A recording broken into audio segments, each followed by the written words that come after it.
Transitive আর হচ্ছে intransitive.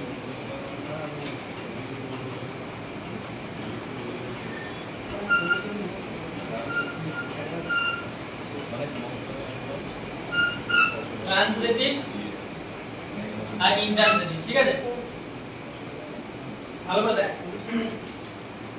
Transitive আর intransitive মানে বাংলাতে এটাকে যদি কেউ বাংলাতে ইউজ মানে বাংলা ব্যাকরণ আমরা যদি পড়ি তাহলে এখানে পড়ে থাকবো সকর্ম ক্রিয়া, সকর্ম ক্রিয়া আর হচ্ছে এটা হচ্ছে অকর্ম ক্রিয়া।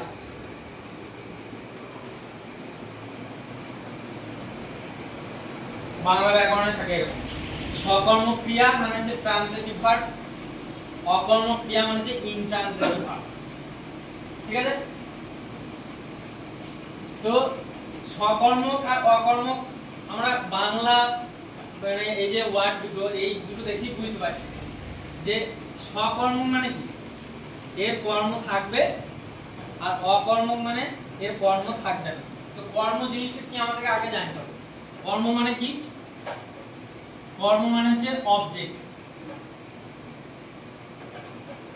ওবিজেইসি অবজেক্টে বাংলাতে কর্ম বলে।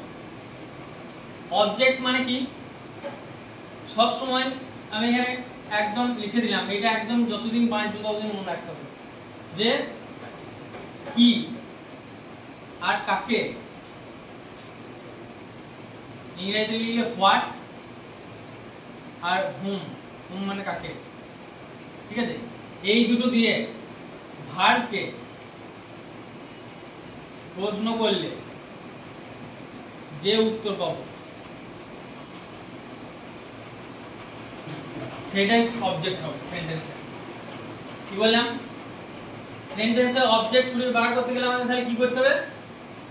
প্রথমে ভার্বকে খুঁজে বার করব, ভার্বটাকে খুঁজে বার করে কি কি দিয়ে বন্ধ করব, কি দিয়ে আর অথবা কাকে দিয়ে বন্ধ করব। যেমন একটা সেন্টেন্স লিখে বুঝিয়ে দিচ্ছি। তাহলে আমি একটা সেন্টেন্স লিখলাম যে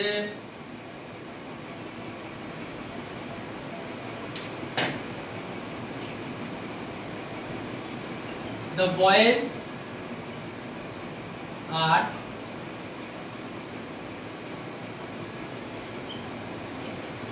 flying kites, ঠিক আছে? লিখলাম the boys are flying kites। তাহলে এই লাইনটা মানে কি? বয়েজ মানে ছেলেগুলো, আর ফ্লাইং, ফ্লাইং মানে কি? ফ্লাইং মানে ওড়ানো, ওড়াচ্ছে। কি ওড়াচ্ছে? তাহলে এখানে ভার্ব কি? ফ্লাইং। তো ভার্বকে কি দিয়ে বন্ধ কর? কি ওড়াচ্ছে। অ্যানসার পেলাম কি না? ঘুড়ি। এই ঘুড়িটা কি হয়ে গেল? অবজেক্ট। যদি অ্যানসার না পেতাম তাহলে এর অবজেক্ট থাকতো না, ঠিক আছে? কখনো কখনো আমরা কাকে দিয়ে অ্যানসার পাবো সেরকম একটা আমি एग्जांपल দিয়ে দেব। তাহলে এই দুটোর মধ্যে একটাকে দিয়ে আমি অ্যানসার পাবো, আর যেটা অ্যানসার পাবো সেটাই অবজেক্ট হবে ভার্ব। এবার যেই ভার্বের অবজেক্ট পাবো সেটা কি হয়ে যাবে? ট্রানজিটিভ ভার্ব মানে সকর্ম ক্রিয়া, যার কর্ম আছে তার সকর্ম। আর যে ভার্বের অবজেক্ট পাবো না সেই ভার্বটা কি হয়ে যাবে? Intransitive verb. মুখস্থ করা দরকার আছে কিছু দরকার নেই, শুধু বুঝে নিলেই হবে। এবার দেখ আমি বললাম কাকে দিয়ে, কাকে দিয়ে আর একটা एग्जांपल দিচ্ছি। হি gave me a pen। লিখলাম হি gave me a pen। এই সেন্টেন্সটা মানে কি? সে আমাকে একটা পেন দিয়েছিল। তাই এখানে ভার্ব কোনটা? give মানে গিভ ভার্ব, গিভ এর পাস্ট, গিভ পাস্ট টেন্স করা। তাহলে এটা হচ্ছে ভার্ব। ভার্বকে প্রশ্ন কর কি দিয়ে? কি দিয়েছিল? পেন দিয়েছিল। তাহলে এটা একটা অবজেক্ট। কাকে দিয়েছিল? আমাকে দিয়েছিল। তাহলে এটাও অবজেক্ট। সেন্টেন্সে দুটো অবজেক্ট থাকতে পারে। এবার এই দুটো অবজেক্টটা আলাদা আলাদা নাম আছে, সেটা আমরা পরে যাব, অত অ্যাডভান্স এখন যাচ্ছি না। তাহলে সেন্টেন্সে দুটোই অবজেক্ট পেলাম একসাথে, এটাও অবজেক্ট এটাও অবজেক্ট। আমি দেখিয়ে দিলাম।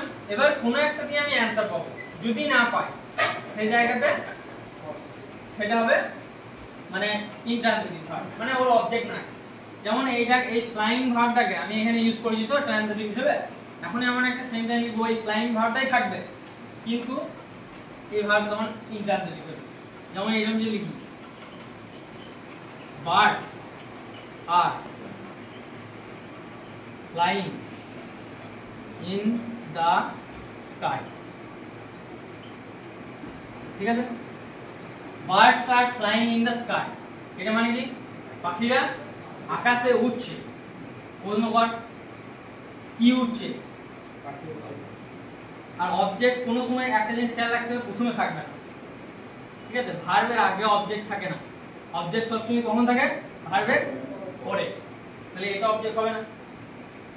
কাকে উঠছে কোন উত্তর আছে? কি উঠছে লাস্টে কোন উত্তর বেশি না। যদি অ্যানসার চাস তাহলে কোথায় উঠছে হতে পারে, কিন্তু আমার নিয়ম কি বা কাকে দিয়ে প্রশ্ন করতে হবে। তাহলে এই সেন্টেন্সে এই ফ্লাইং ভার্বটা কি ভার্ব? অকর্মক ক্রিয়া বা ইন্টেন্সিটি। অথচ ওই ফ্লাইং ভার্বটাকে আমি এখানে এমন করে ইউজ করেছিলাম, সেখানে হয়ে গেছিল সকর্মক, এখানে ভার্বের পরে অবজেক্ট ছিল। তাহলে আমি এইটা বোঝাতে চাইলাম যে এমন কোনো মানে নাই যে এই ভার্বটা একদম নির্দিষ্ট ট্রানজিটিভ হবে, এই ভার্বটা ইন্ট্রানজিটিভ হবে। সেটা কিসের উপর ডিপেন্ড করছে? সেন্টেন্সের উপর ডিপেন্ড করছে। বাক্য আমি যেমন করে লিখবো সেই রকম হিসাবে আমাকে বুঝতে হবে। আমি শুধু দেখবো যে অবজেক্ট বের করার জন্য আমার রুলস হচ্ছে কি বা কাকে দিয়ে প্রশ্ন করা, ভার্বটাকে খুঁজে যদি কি বা কাকে দিয়ে প্রশ্ন করে উত্তর পাই সেটা হবে ট্রানজিটিভ ভার্ব, যদি উত্তর না পাই সেটা হলো ইন্ট্রানজিটিভ।